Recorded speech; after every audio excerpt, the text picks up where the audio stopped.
பையன் விளையாடிக்கிட்டு இருக்கிறான் அந்த கடல் அலையில. விளையாடும் போது அவன் செருப்ப கடல் இழுத்துட்டு போயிடுச்சு. உடனே அந்த கடற்கரை மண்ணுல எழுதி வச்சிருக்கிறான், இந்த கடல் ஒரு திருடன் அப்படின்னு எழுதி வச்சிருக்கிறான். கொஞ்ச நேரம் கழிச்சு சுனாமியில மனைவியை பறி கொடுத்த ஒருத்தர் வந்திருக்கிறார்.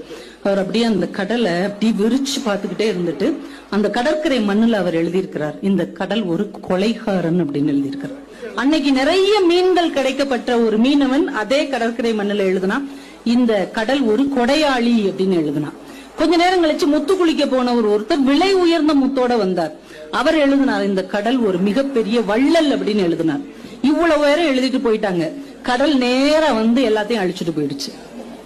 ஏனென்றால் இந்த உலகம் பார்வைகளால் ஆனது. உங்களை பத்தி ஒவ்வொருத்தரும் ஒவ்வொரு அபிப்பிராயத்தை வைத்திருப்பார்கள். அத்தனை அடுத்தவர் அபிப்பிராயங்களையும் அழித்து விட்டு நீங்கள் நீங்களாக இருங்கள். நாம நேர்மையா இருக்கிறோமா, நாம ஒழுக்கமாக இருக்கிறோமா என்பதில் நாம உறுதியாக இருந்தால் அடுத்தவர் அபிப்பிராயத்துக்கு அக்கறை காட்ட தேவையில்லை.